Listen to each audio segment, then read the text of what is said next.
Good morning. A warm welcome to the Humanist community in Silicon Valley Sunday Forum, to those joining us on Zoom and those here in person at the Mountain View Community Senior Center.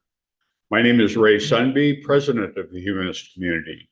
The Humanist community is a chapter of the American Humanist Association.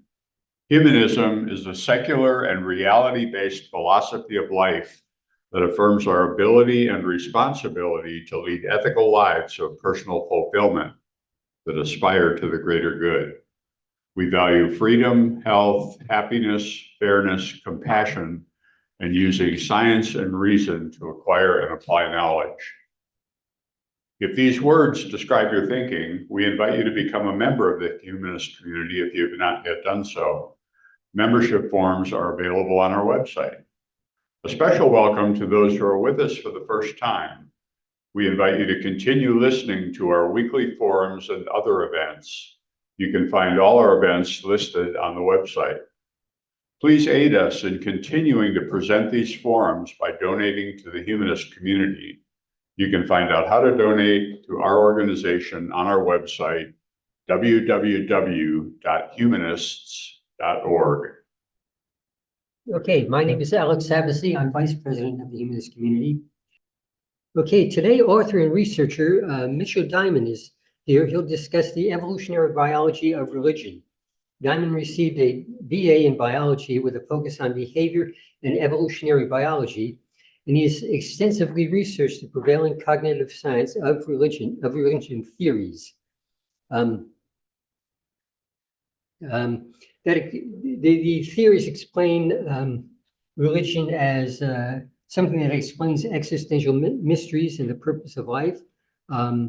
It creates a social cohesion, or it's just a byproduct of other evolutionary features and doesn't have any function at all. Diamond offers a science-based alternative to these theories, addressing why religion evolved and why it is adaptive. Mitchell? Well, thank you to Ray, Scott, Alex, Carl, and the rest of the board of directors for hosting this and having me speak today. And thank you all for coming, and everybody on Zoom, the invisible people. I wrote the book, Darwin's Apple, The Evolutionary Biology of Religion, about the origins of religion. This talk is about why it arose in the first place. The academic discipline is called the cognitive science of religion, which I will refer to by its initials, CSR. I have a lot to talk about, but of course, any aspect of religion can be an entire talk or an entire book. So to get through this, I'd like to hold off on questions if possible until the end. I expect we'll have a lot to talk about in the Q&A. This talk is in two parts. The first part is about the existing theories for why we have religion. I'll talk about why they are insufficient. And then in the second part, I'll present my science-based approach to analyzing the origin of religion. For most of you, what I present today will likely be a new way of looking at religion and will challenge your long-held assumptions. I'm going to ask you to consider changing how you understand or define religion and its role in human behavior and even human behavior itself. What I'm asking you to do is difficult for human beings. We all have deeply held biases and beliefs, and religion is certainly a prime example, regardless of which side of the fence you're on regarding religion. But let's start with what you believe. So I'm going to take a quick poll, what at least the people in this room believe. How many of you are atheist or agnostic? Almost everybody. All right, what we would expect in this crowd. Is there anybody who considers themselves spiritual? Zero, maybe, okay, a couple people, not so sure. Well, thank you for saying so, I appreciate it. Who embraces Darwinian evolution as the explanation for the diversity of life? I would expect pretty much everybody here. Who thinks religion is unnecessary and will go away in the future? How many of you want it to go away in the future? Lots of hands, yeah. How many of you consider yourselves skeptics? A few of you, okay, maybe half. I invite you to be critical.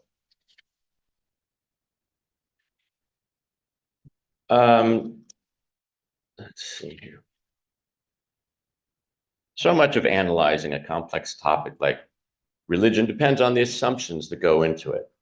Here are some of the postulates for CSR, that premises that I want to put out necessary to understand this talk. It's science-based, using the sciences of evolution, psychology, and anthropology. Humans are biological organisms, and religion is a spectrum of human behaviors that invoke emotions, including physiological responses and neural responses. Religion arose tens of thousands of years ago in hunter-gatherer tribes using stone technologies.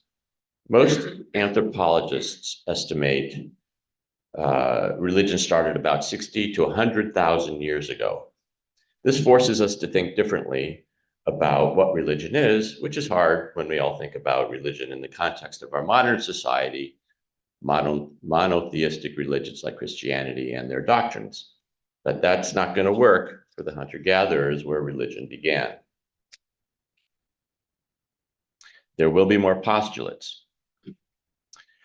So what's the evidence for religion beginning that long ago in those kinds of societies? Well, we have things like stone carvings. This is the Venus of Willendorf. It's estimated to be about 28,000 years old. Cave paintings, many of you are familiar with those, very famous ones in France, but they're found all over the world. I think they're in the 40,000 to 50,000 year range for the oldest ones. And then a bone flute. Obviously, music is implied by that. Most importantly, burials with grave goods in them.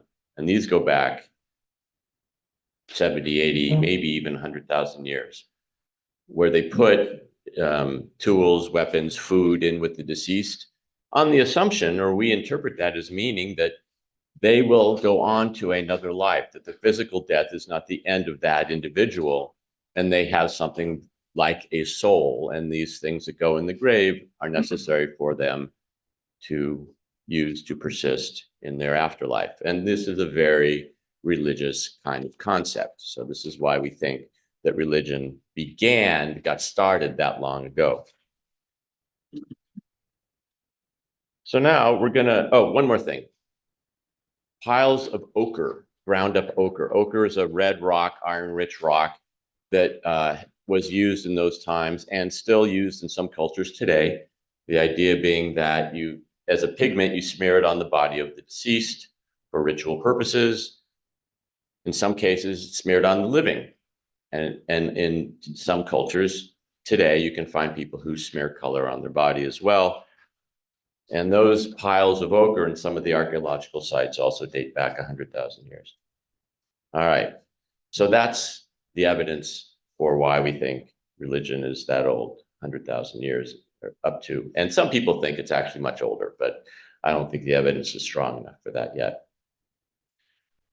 So now we're going to talk about the existing cognitive science of religion theories. One of the most basic questions CSR academics ask and debate on is whether religion is evolutionarily adaptive if it's got benefit, or it's a non-functional byproduct. There remains disagreement within the CSR community. There is nothing close to consensus. How many of you know about religion as a non-functional byproduct? You've heard this idea before. Only one person. Well, good. I don't buy it, but we'll see why that is. Does anybody believe that religion is a byproduct? Well, I'll tell you what, let's just dive in and we'll see what it means. So I have asked Alex to read something for me, but hang on. How many of you are Richard Dawkins fans? Most of you, and most of you, I assume, have read God Delusion, or maybe you're familiar with it anyway, maybe not. It's been a while, even if you have, since you've read it, probably forgot most of what he said, but he is one of the academics who thinks that religion is a byproduct and was never functional for human beings. And so I brought a copy of God Delusion, and I've asked Alex to read some excerpts from it. So Alex, if you would read the very first quote in there. Yes, I see religion as a byproduct of something else. It doesn't have any direct survival value of its own, and it is a byproduct of something else that does. Thank you. It does not have any direct survival value on its own. In other words, it doesn't improve human evolutionary fitness. It is not adaptive. It's functionless. That's what he's saying. So, Alex, if you would read quote number 2. Yeah. Darwinian selection habitually targets and eliminates waste. Nature is a miserly accountant, grudging the pennies, watching the clock, punishing the smallest extravagance. I happen to agree with the statement. What Dawkins is saying is that evolution does not tolerate behaviors and features and traits that don't benefit the organism. He's a little flowery in his prose here, but he says evolution punishes the smallest extravagance. It doesn't tolerate wasted energy. Quote number 3. Okay.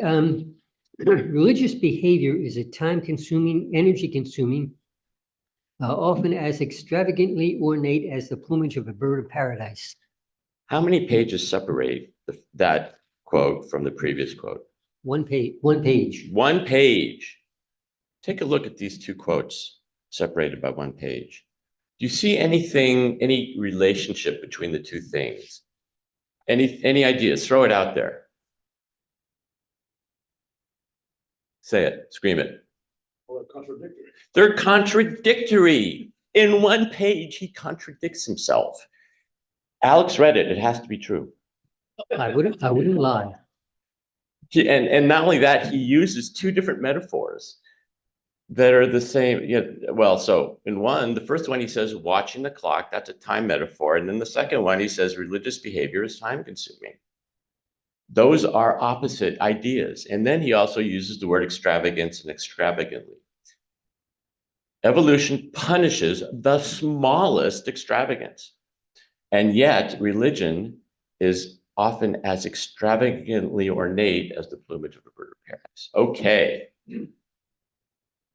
So therefore, by natural selection, it should cease to be practiced. Yes, that's right. If religion was in fact functionless, and even more, it was resource intensive, which he is saying that it is, it has to go away. If you believe in evolution, punishing the smallest extravagance.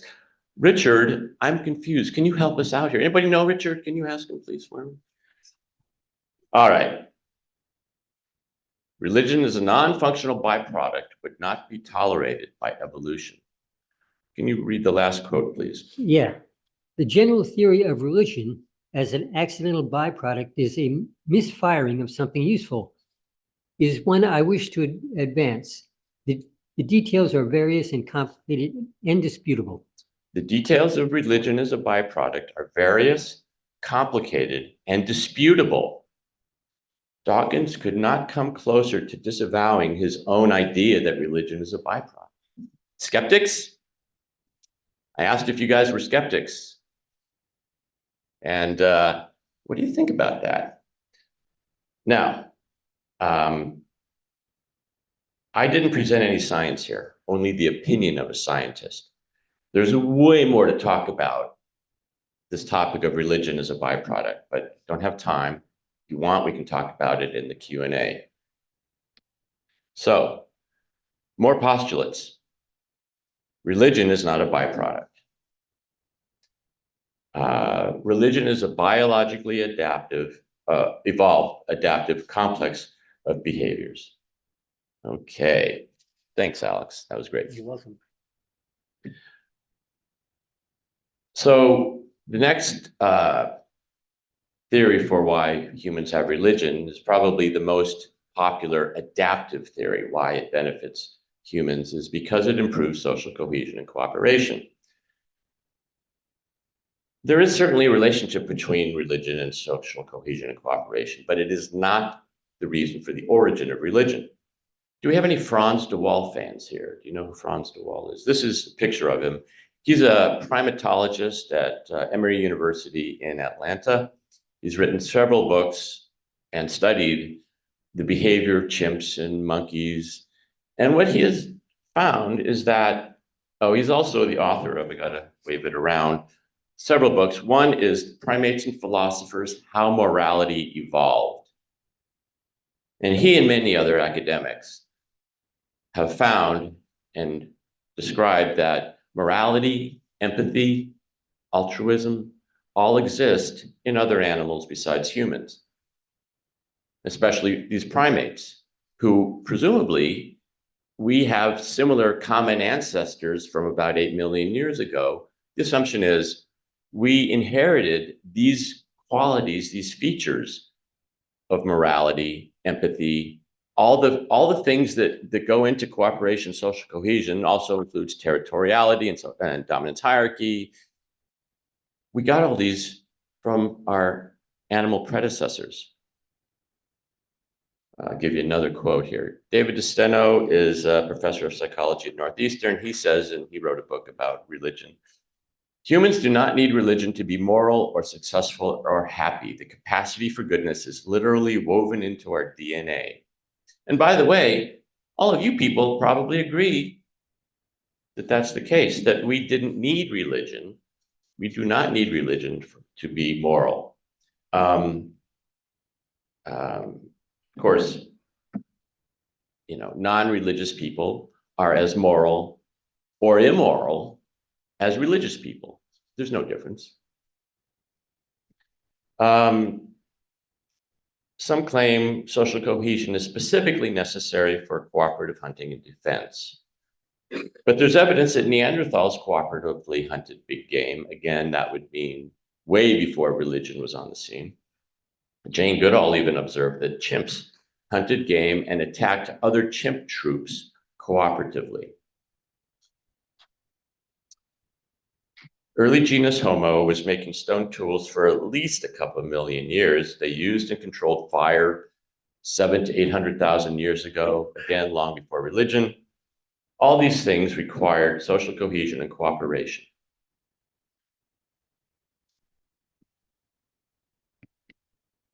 So why did humans need religion to improve social cohesion when they already had the traits, the mechanisms for social cohesion?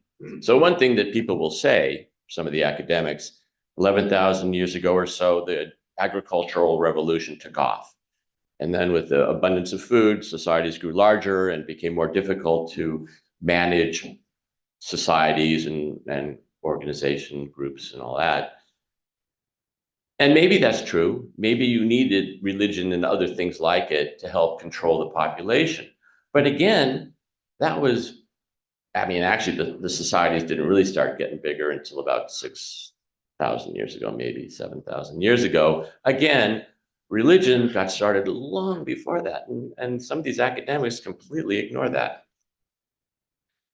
All right. Another way people define religion is belief in supernatural agents, gods, or religion's role in answering the existential mysteries or questions: why we die, what's our purpose in life, where did we come from, the creation myths, why are there earthquakes and hurricanes and lightning, how did humans steal fire from the gods, those kinds of things. Here in this space, we wouldn't compare one set of mythologies or gods to another. Here, we all know that none of it is true. You don't compare one set of beliefs against another. There's no science in that. The only science in beliefs is that humans have beliefs. It's a cognitive feature of humanity.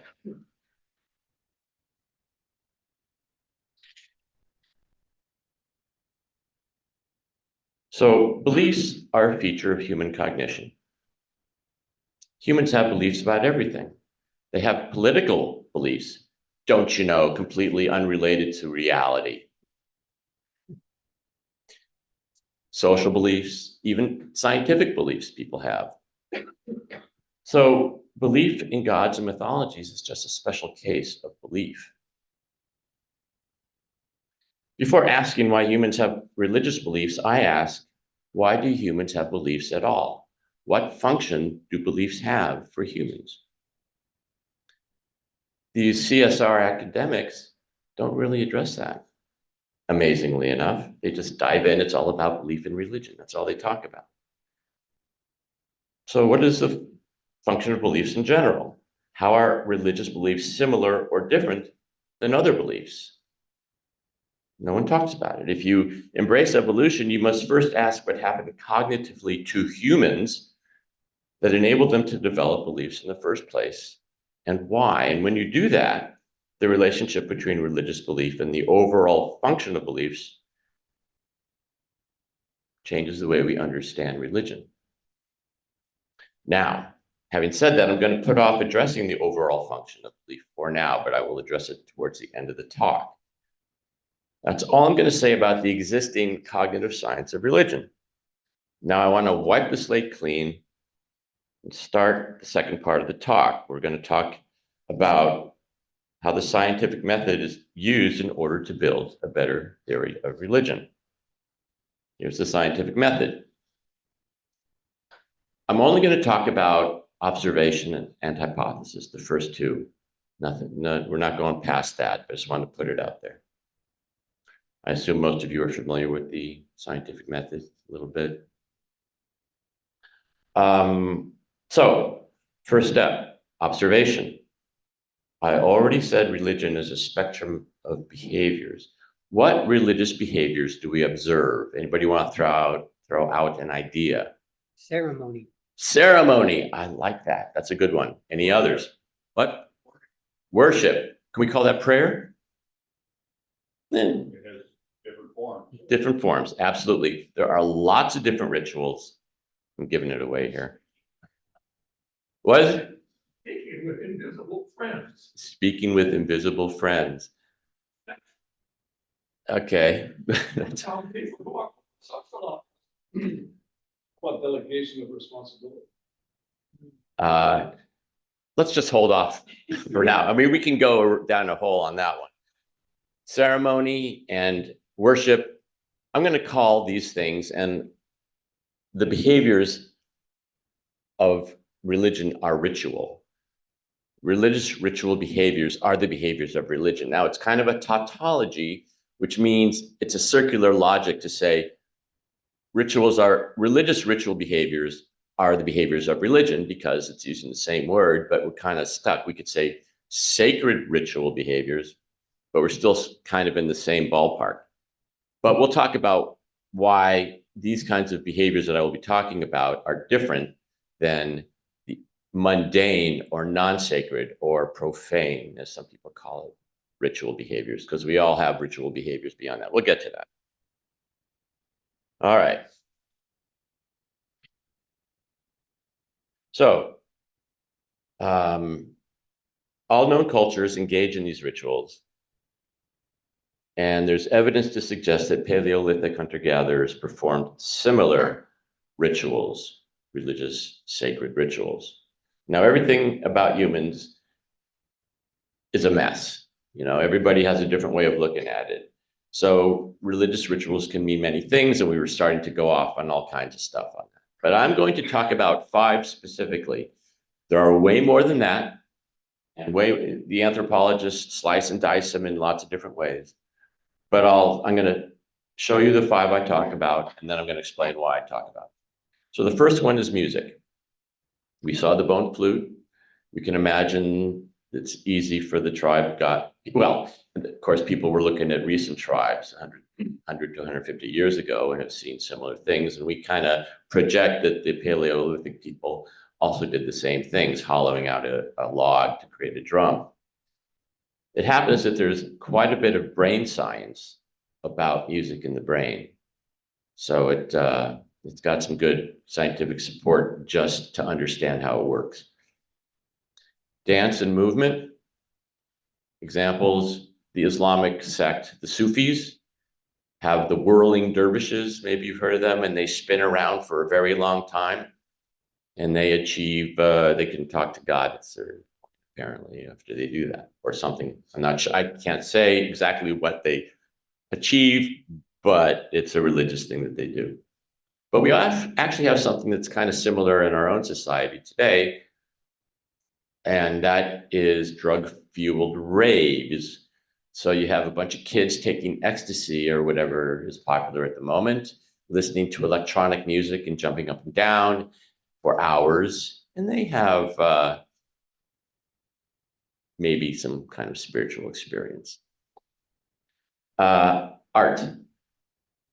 We saw the stone carving and cave paintings. Prayer. That's why I was pushing for prayer, Ray, that's all. And of course, prayer can, as you said, mean many things.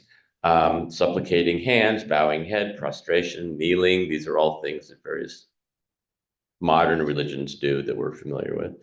But I also include meditation and yoga as part of prayer. And that's kind of arbitrary on my part, but that works for me.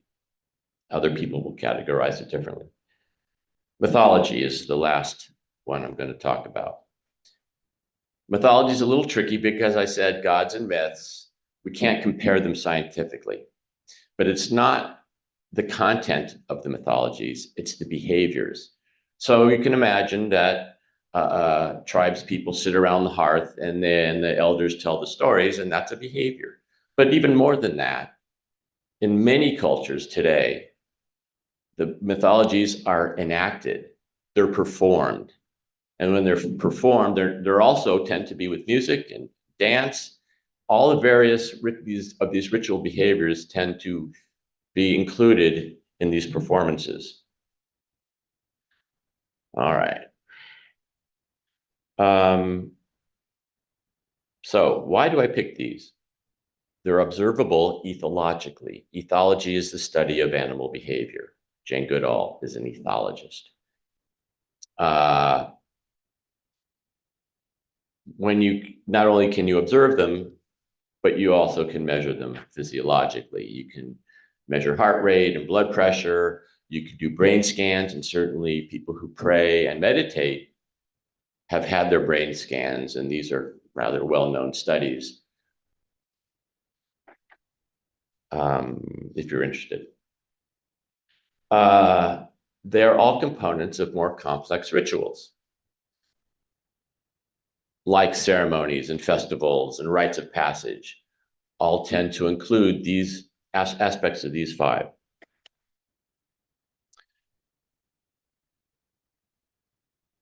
So how are religious rituals different than secular rituals? Religious rituals seem optional. We think about mundane or profane rituals. We have meals at regular times. You go to work regularly. There's a lot of things that we just do. They're rituals because we do them repeatedly, but it's very obvious why we do them. We eat, we have to sleep. But if you look at these, you think, well, maybe my life wouldn't be as rich if I didn't do any of these things, but I wouldn't suffer. My evolutionary fitness would not be compromised. I would still survive and be able to reproduce, which is the measurement of evolutionary fitness.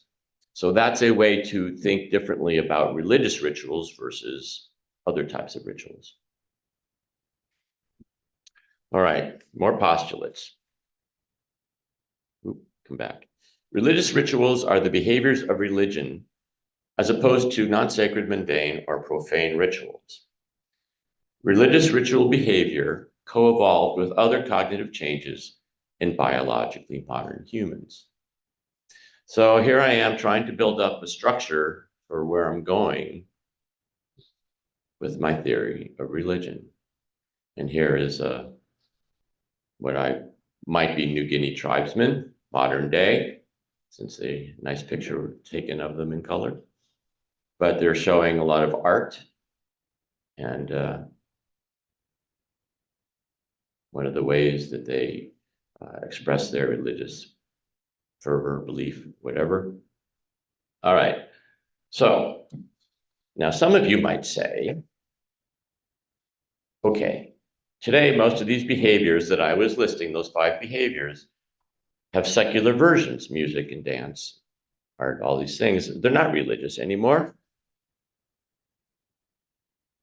So how can I say that today, at least outside of the religious sphere of church, that these are might be considered religious? Well, we didn't ask some questions like, what are the physiological consequences of these rituals? Are they the same or different as what we consider to be religious rituals? Are they similar or different? Okay. Why do humans engage in these types of rituals at all? Why do we still like music and dance and mythologies, storytelling, if it's not religious? But we do. We get pleasure out of these things, and that cannot be overlooked. So let's look at the effects these rituals have. I'm going to talk primarily about 3 articles by Pascal Boyer and Pierre Liénard, who were professors of psychology. When they wrote these 3 articles around 2006, they were at Washington University in St. Louis. I'm not sure they're all there anymore. But they wrote about ritual behavior, and they were talking about religious rituals, but they were also talking about mundane and secular rituals. And they were talking about things like OCD, obsessive compulsive disorder, which is a situation where people are very ritualistic, repeating the same acts over and over and over again. It's pathological. But they did this kind of sweeping analysis. Nevertheless, what they found still applies to religious rituals, and I'm going to look at it in that sense. Religious rituals swamp working memory. What's working memory? It's not a specific location in the brain.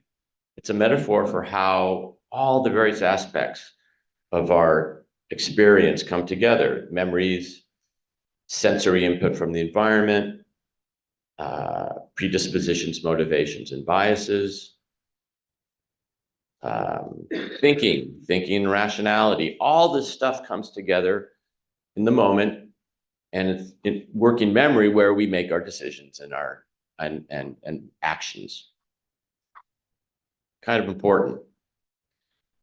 Ritual suppresses or inhibits unwanted or intrusive thoughts. Intrusive thoughts can be, at least temporarily, pushed away from consciousness. Rituals can be considered a form of thought suppression.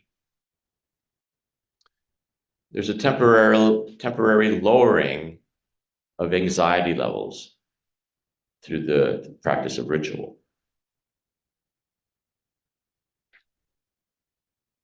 Religious rituals often result in altered states of consciousness. The pictures of our famous psilocybin mushroom, which is one way that people alter their consciousness. The asterisk there is a reminder that Boyer and Liénard did not talk about altered states of consciousness in their articles, but altered states of consciousness is a big issue, not issue, but it's a topic in religion. It's something, we'll have some examples. So one example of an altered state of consciousness in this society is glossolalia, also known as speaking in tongues, that certain Christian cults do, where we really think these people are in a different form of consciousness. They're not in their normal consciousness at that point. We talked about the Sufis, the whirling dervishes, peyote rituals. That's a cactus, but whether it's a mushroom or cactus, the ayahuasca ceremonies of indigenous Amazonians, the Yanomamo. There's YouTube videos of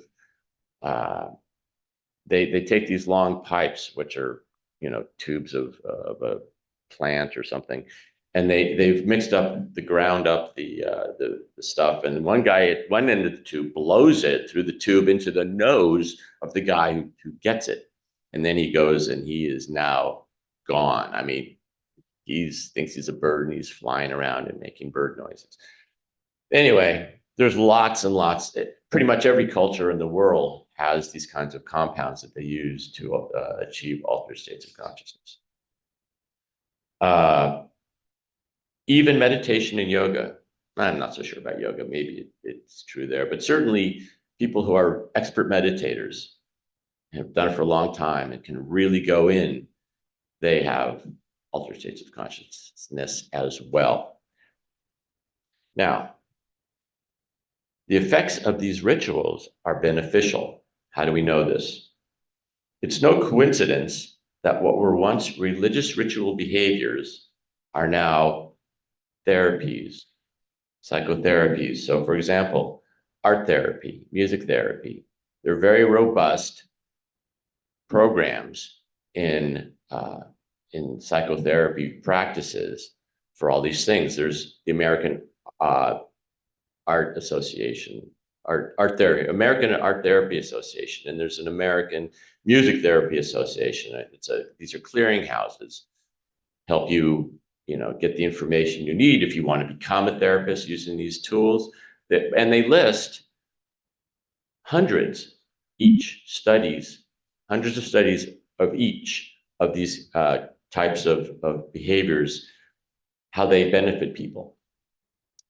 Overall, I would say there are thousands of studies that show how music therapy, art therapy, drama therapy, they all help people improve their psyches, their mental health. It's not random. And now, of course, the mind-altering compounds that we have been talking about, they're not suddenly, but now we're allowed to investigate whether they are beneficial for people with various conditions, such as PTSD. And now that the researchers have been allowed to use them, they're finding that there, in fact, is improvement in people using these drugs to help them overcome their problems. Several commentators have said that the traditional function of shaman have been replaced by therapists.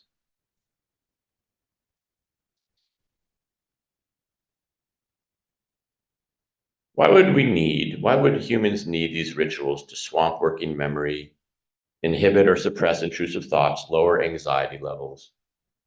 To answer this, we first have to digress and delve into the core of what makes us human, which is a very scary place to go. Most of the characteristics that people thought made humans unique have been shown not to be so. Morality and empathy, we saw that the primates have those features. Tool making, language, autobiographical memory, cultural transmission through mimicry and learning. All of these things have been shown to exist in other animals. So what makes humans special, if anything? Perhaps our self-aware consciousness? Maybe. I'm going to talk about consciousness now, but when I refer to it, I mean our self-awareness, our autobiographical and historical memory, our logic and rationality, so-called. So is this kind of consciousness the differentiator, what makes humans special or unique?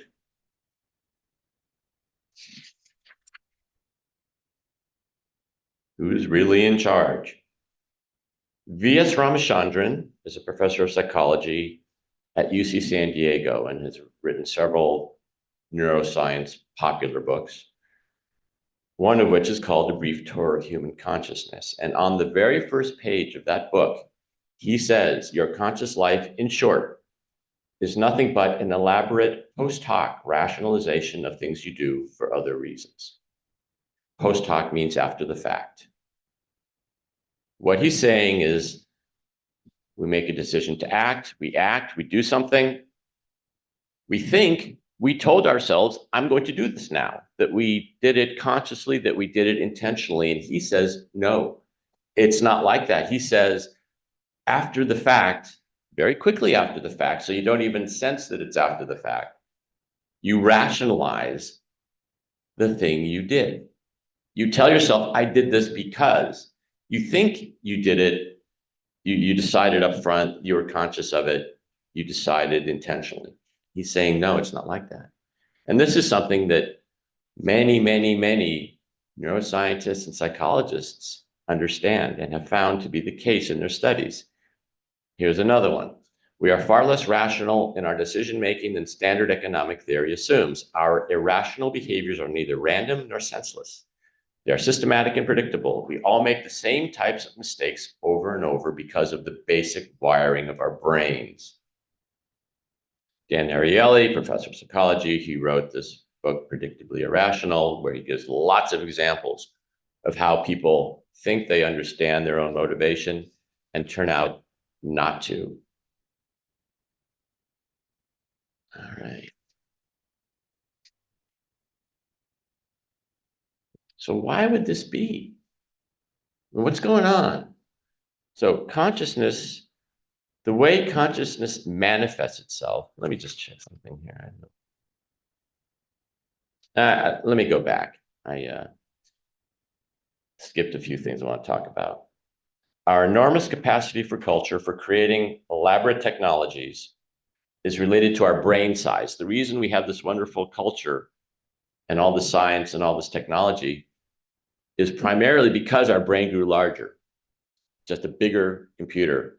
Computer is not a good analogy for the brain, but for the purpose of this, it's just has more memory, it has more capability, but it's not because of our self-aware consciousness.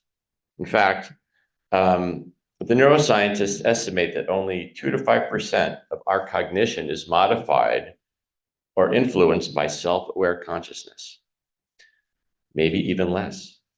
By far, most of our behavior is derived from unconscious processes.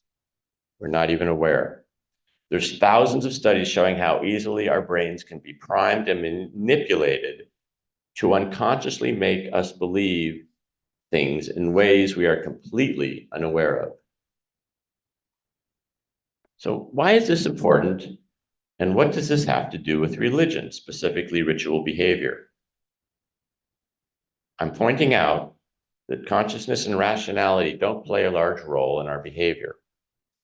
But even more than that, they may have negative consequences.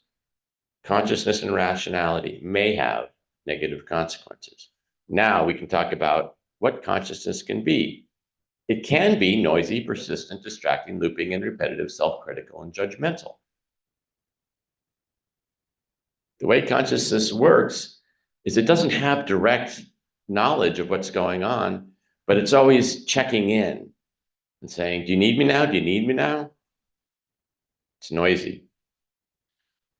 It's that inner dialogue that's very loud and intrusive.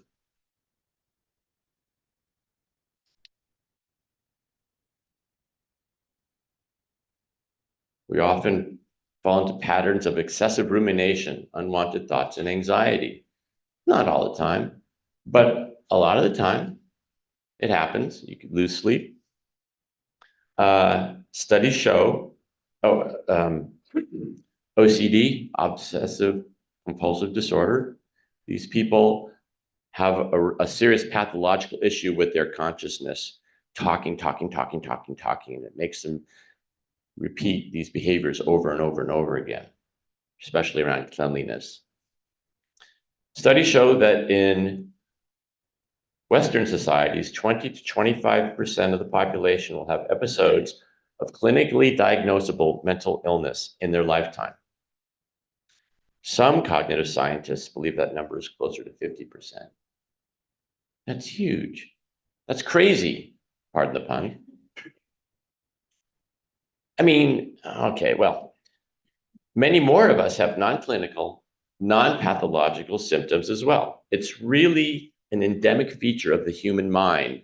We tend to think of the problems that people have as something that can be overcome and that you can work towards improving yourself. But this is, well, we'll talk about a little bit more about why this is. Okay. People are poor at reasoning while blind at recognizing our own poor reasoning. Many of you are familiar with the Dunning-Kruger effect. Have you heard of that? This is, it describes people who are low in expertise about a particular topic. They think they're very knowledgeable on that topic. They're too ignorant to know that they're ignorant. They think they know what they're talking about. because they don't know enough to know that they're ignorant. However, having high intelligence and being better educated has no bearing on protecting people from their own prejudices and cognitive biases. We are all deep in our own prejudices and cognitive biases. We humans are very bad at finding evidence against our views. It's called motivated reasoning or cognitive bias. We all have it. We believe we possess the truth. We ignore or deny evidence against our beliefs. Despite our poor reasoning skills, we're constantly required to make decisions for which we are mostly not prepared. Since we humans evolved our self-aware consciousness, we haven't had the cognitive capacity to deal with all the information that's available to us. We're constantly bombarded by information from the environment, and our senses, their primary task, our senses, is to filter out information that is not necessary to attend to. So some people have estimated, for what it's worth, that maybe 1% of all the visual information that goes in the eye actually reaches the brain area, the visual cortex in the occipital region. Let's see. Human behavior is overwhelmingly driven by unconscious cognitive biases and heuristics, rules of thumb, habits, common sense, so-called common sense, but not by rational thinking or reason. Now, if you keep these points in mind, what I'm talking about here, and if you look for them out in the media, you see them all the time. So, for example, in the Washington Post, May of last year, just one example, the article, "Why Birds and Their Songs Are Good for Our Mental Health." Okay, that seems reasonable. So the article starts out, they're talking to all these birders and people who are learning and listening to songs, bird songs. Towards the end of the article, they finally get down to the nitty-gritty. It is not yet understood how birdsong affects our brains, but neuroimaging studies have found brain responses of stress reduction to other forms of nature exposure. You've heard of nature bathing, just another synonym for nature exposure. Walking in nature versus an urban environment decreased self-reported rumination, which is linked to risk of depression and other mental illnesses, and decreased activity in a part of the brain's prefrontal cortex associated with rumination. I used the word rumination in the previous slide. I didn't get it from this article. Lots of people are talking about these things, about rumination, about the way our minds are too busy going round and round. And a lot of people say it has to do with our frenetic society, our busy, crowded, fast society we're living in, but it's the way our brains are, and we've been dealing with it for thousands and thousands and thousands of years. It's out there. These concepts are out there if you're looking for it, but most people don't think that their brains are, shall we say, deficient. That's not fair. It's just the way our brains evolved. Consciousness is just this accidental feature that we acquired that gave us this great power. But it also gave us a lot of problems, a lot of downsides. So now I promised that I would talk about the function of beliefs. This is where we're going to do it. I said beliefs are a feature of human cognition, and religious beliefs are just a subset of those beliefs. What is the function of beliefs? Beliefs simplify and relieve our cognitive load, like cognitive biases do. They're shortcuts, so we don't have to relitigate or reevaluate our behavior every step of the way.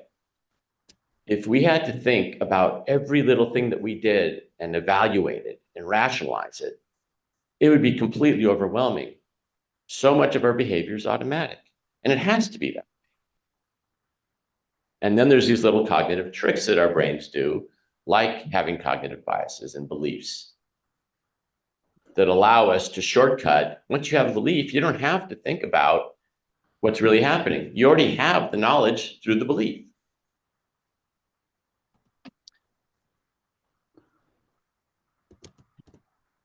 Evolution gave humans this new consciousness to be able to conceive ideas, to create culture, but there's way too much information bombarding us constantly. I kind of said that already.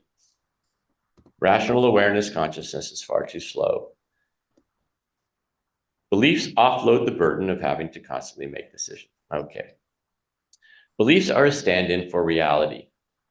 Doesn't matter if beliefs are true or false.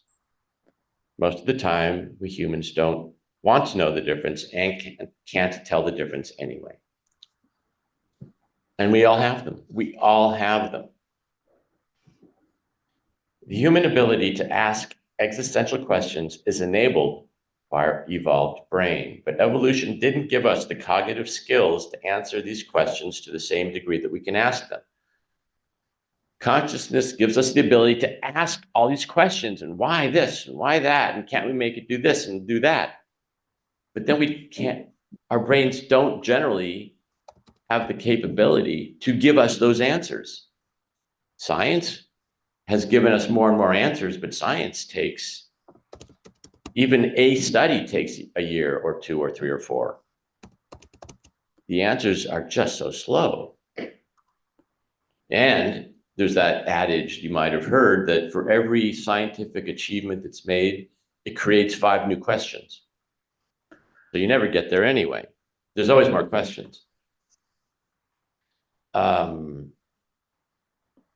human ability to ask the existential questions is enabled by our evolved brain, but evolution didn't give us the cognitive skills. Sorry, I already said that.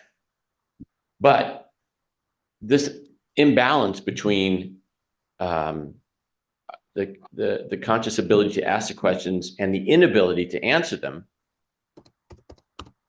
has led to downsides or shortcomings. And we'll talk about what those are.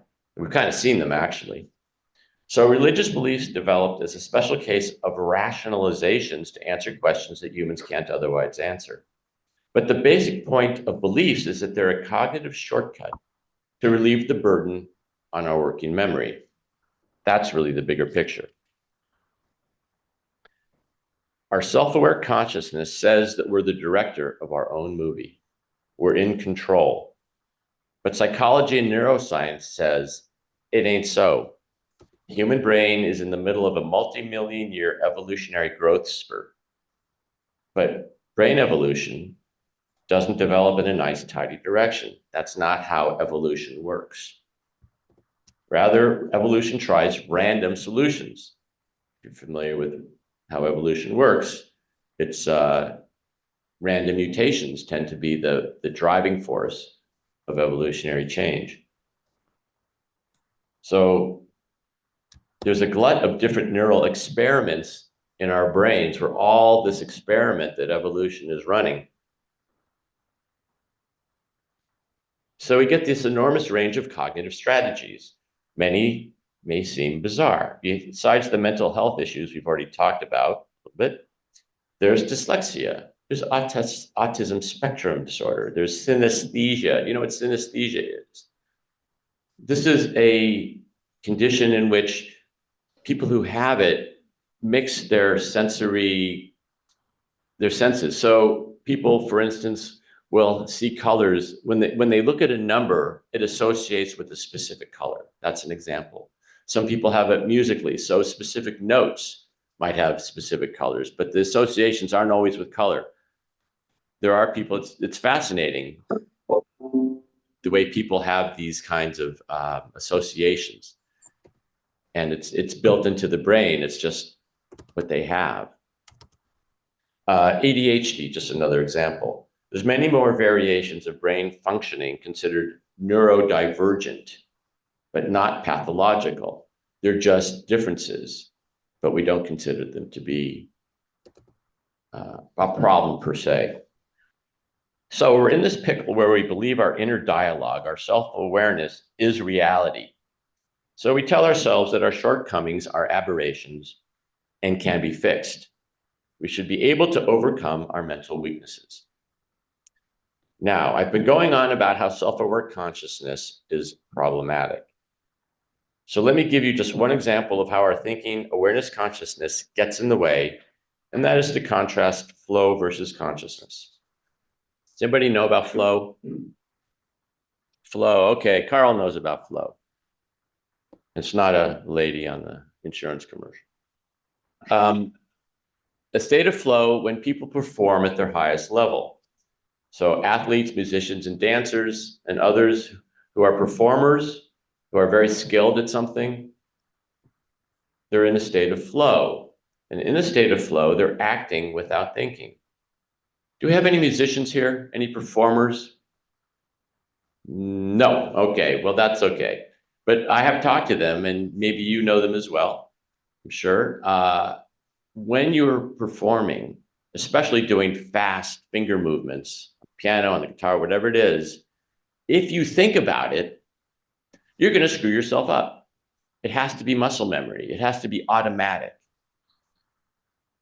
When you let your thinking get in the way, then you can't do it. You screw up. The reason I'm not a good musician is because I can't shut it off enough. So thinking gets in the way of performance. Expertise requires memorization or muscle memory, which bypasses awareness and introspection.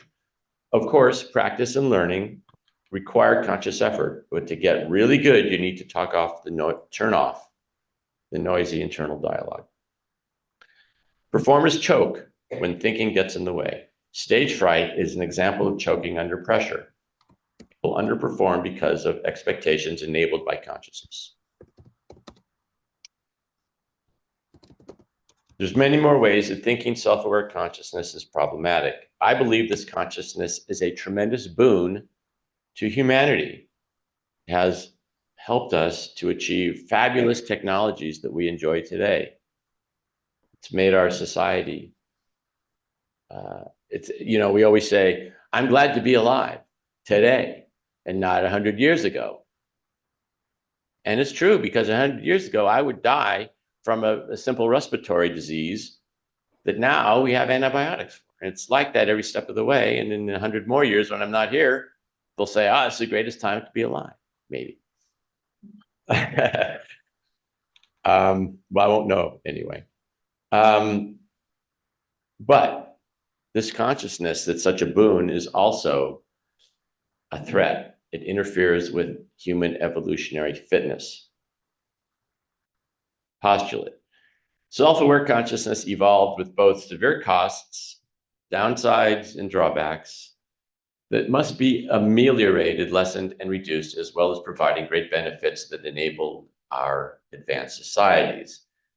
This is evolution, how evolution works. For every cost, there's a benefit. For every benefit, there's a cost. That's what evolution does.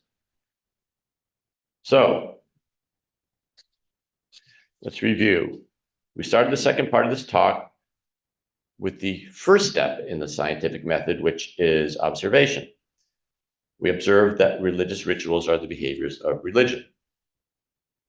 What we saw was that consciousness is noisy, persistent, distracting, loopy, repetitive, and self-critical and judgmental. It does not give humans effective rationality and reasoning. People believe they make rational decisions, but actually rely on heuristics, biases, and beliefs. On the other hand, religious rituals swamp working memory, lower anxiety levels, suppress unwanted or intrusive thoughts, may result in altered states of consciousness. And when we talk about altered states of consciousness, we tend to think in terms of something that's really intense, where they're completely out of their mind. But even minor religious rituals can lead to mild altered states of consciousness. So we have these two categories, and we kind of see that maybe the problems of consciousness are addressed by religious rituals. And we also talked about how the 5 rituals that I talked about have benefits to the human psyche, to our well-being. So there seems to be this relationship between them. So as we talked about how most people assume that the original functions of religious rituals are no longer valid in our secular society, but we might need to reconsider that. But it also means that we might need to rethink our understanding of what religion is as well. Participation in secular versions of what were once religious rituals still serve the same religious functions that they served in the past. They temporarily inhibit thinking, awareness, consciousness. All other aspects of religion are built on top of this basic premise that religious rituals serve to suppress thinking, awareness, consciousness. Now we're ready for the second phase of the scientific method, which is hypothesis. The Hypothesis of Darwin's Apple, my book. The personal experience of religion through acts of religious ritual is a compensating mechanism for the drawbacks of self-aware consciousness. That's why we have religion. Yes, it's different. It's hard to wrap your head around. I have a friend who has heard me go on about this like 3 or 4 different times, and he's finally saying, you know, I think I'm starting to get it. But it's hard because you don't think about it this way. And it also means that it's not just about gods and mythologies and beliefs and doctrines. That's what we think about as religion. But if you want to think about what religion is as a behavior, when we do the music and art and dance and prayer, whatever that might mean for you, mythology, storytelling, the same result. It has the same result on us as it did for the people who are ostensibly religious. That has to be addressed. It has to be understood. Why is that? Self-aware consciousness is a problem as well as a benefit, no doubt about it. Religious behaviors, ritual are evolved adaptations that temporarily inhibit consciousness and provide relief from its drawbacks.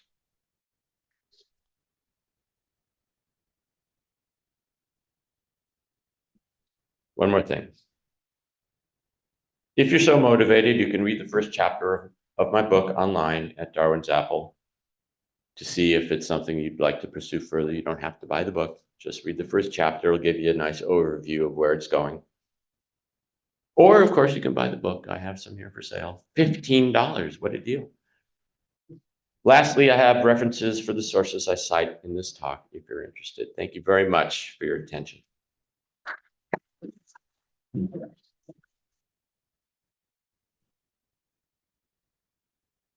Ran over time a little Okay. bit.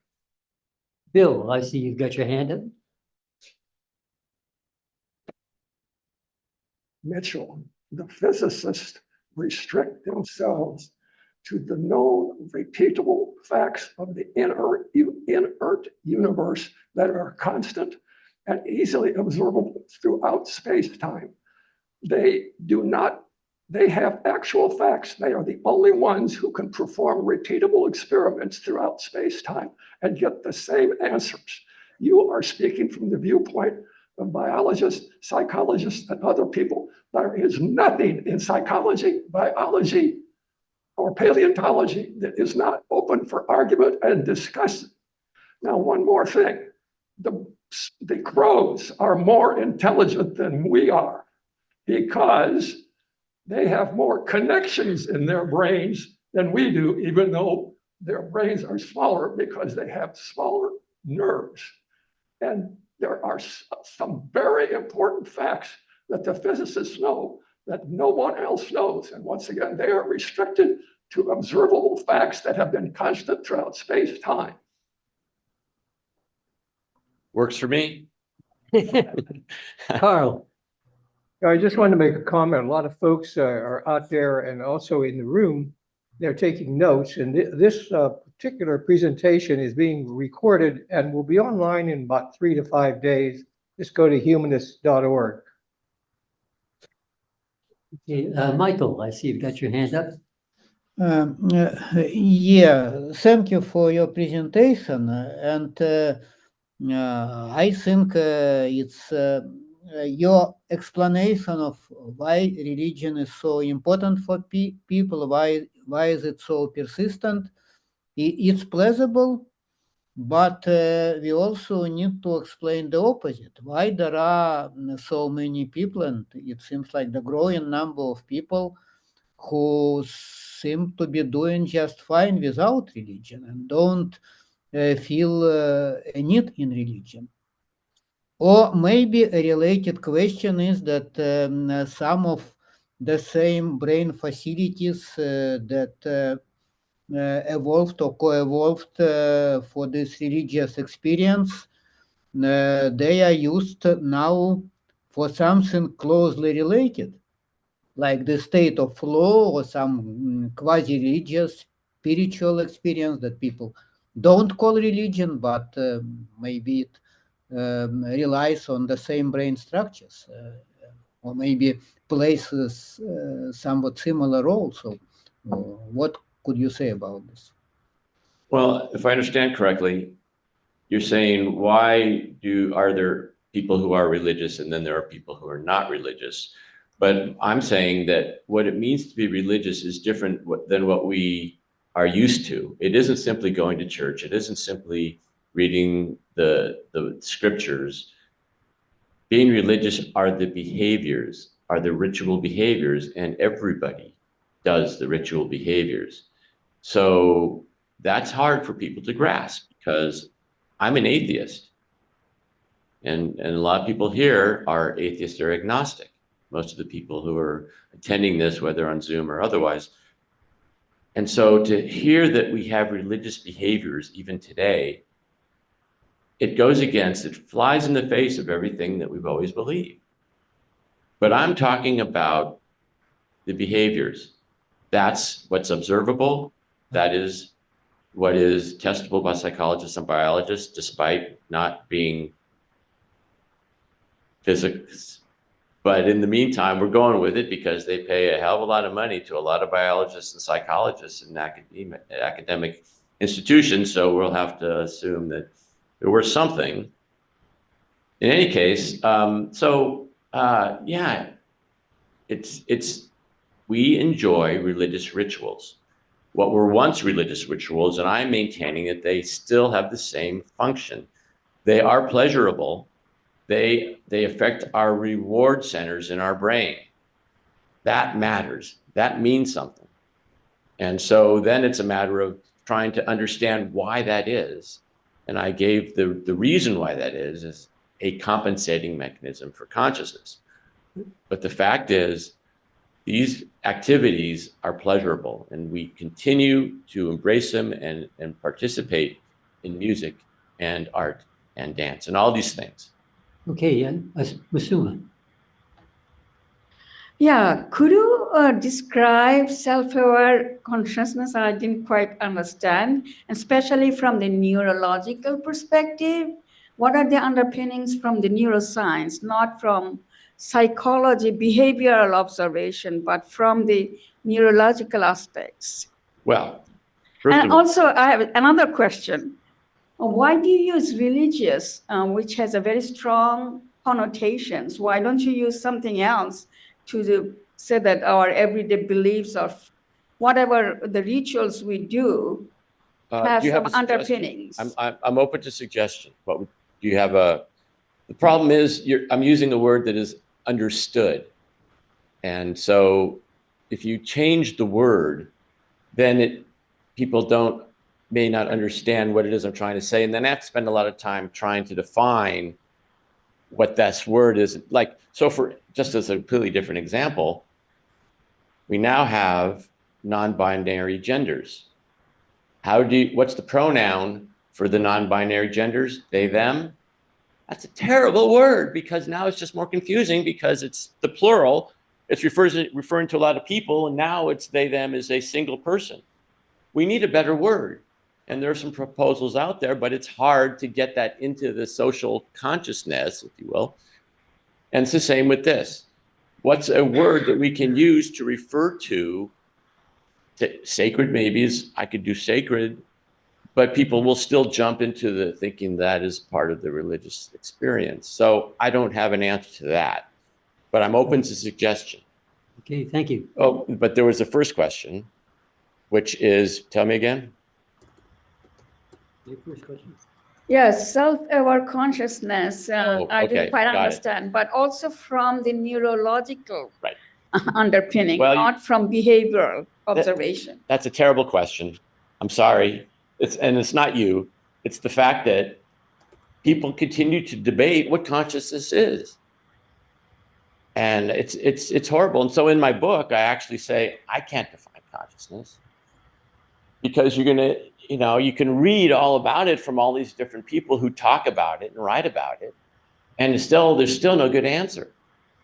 But what I do say is, well, we're going to allow, like postulates, these behaviors of consciousness that we sort of observe. We don't know what consciousness is per se, but we know that self-awareness is a feature of consciousness. And I tend to lean on that quite a bit. I just want to point out that we are running out of time, and I've got more questions coming Oh, up. I'm sorry it Either took too long. Rapid questions and rapid answers would be really good. Jerry. Yeah, I think it's a simple question. Why is it that people have a hard time saying they don't know when they don't know? Well, because people have Go ahead. beliefs. It's hard to say you don't know because, well, I mean, I think this is more of a philosophical question in a way, but people need to have answers. They need to know the purpose of life. And they need to, if they don't know the answer, they have to go find it. And so they'll go to the doctrines and the mythologies that tell them the answers so that they're not anxious. People are anxious when they don't have answers. So I'll give a specific example, which is person A asks person B directions to go someplace, and person B thinks they know, but they don't know. But this doesn't have anything to do with all this beliefs. They end up giving incorrect directions. Well, it's a kind of belief. I mean, they believe they have an answer, but it just happens to be wrong.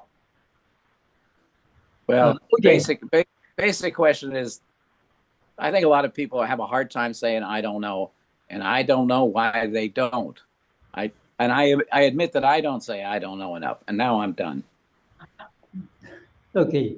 Again, if we could all get you a little quicker. O'Day, you've got your hand up. Yes, my hand is up. Now it will be down soon. The subconscious and conscious. I took some classes about good communication between your subconscious and your conscious. So you get to use most of your brain or a big portion of your brain doing this method. Is it related to religion, which also give you better communication between subconscious and conscious? Thank you. Well, my understanding of subconscious is it's used in psychology by, is developed by people like Freud and Jung, psychologists of those days. And I don't feel comfortable like I can answer it well because I'm not a trained psychologist. I do think there's probably relationships there, but it's complicated and beyond my skill set. That's the best I can do. Thank you. Thank you. Bob. Oh, sorry. What's your name? Celso. Celso. Thank you. My sense is that we're blurring the distinction between ritual and religion. And let me give you an example. I engage in drumming, repetitive drumming. And that's, a ritual. It's very mesmerizing, but I don't consider it religious. That's right. And so I'm wondering where the distinction is. And this is what I'm asking you to do. And I said right at the top, you're not going to like where this is going. It's going to ask you to change your thinking about what religion is. And it's not a bad question. I mean, maybe we need to have different words for it, but at the moment we don't have different words for it. The fact that you get mesmerized, you have a kind of change of your consciousness. And that is part of the point. It's a big point. And so I still say that you're doing these rituals that have a religious underpinning, shall we say. Okay, I want this to be the last question. Denise? Hi, I'm Danessa. I have more of a statement than a question that I wrote at the beginning, and then you kind of said the same thing, is that being creatures of reason, our belief systems and rationalizing help us to categorize, simplify, give meaning and reason to predict and organize the world around us to keep us from becoming overloaded by both internal and external event and data overload. And religion is just one more construct that helps humans protect ourselves from conscious mayhem. Wow. Did you get all that? We're simpatico that way. I like it. Yeah, that's why, yeah.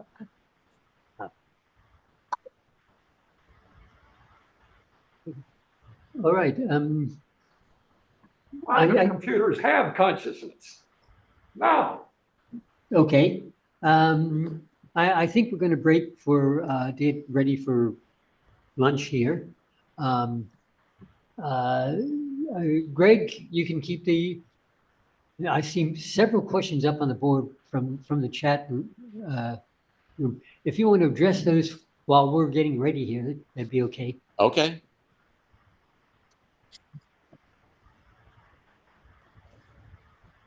Let's see. Yeah, where do you want to go? There's one I can see are the, okay. What's the difference between belief and assumption? Not much. But if we use a word like postulate, it has a specific meaning in science where we're admitting that it's a proposition that isn't proven. It is an assumption, but we're acknowledging that we don't know really if it's true or false, but we're stating it up front. Whereas a belief, as I said, may or may not be true at all. And no one is even asking the question whether a belief is true. It's just something that is adhered to. Okay.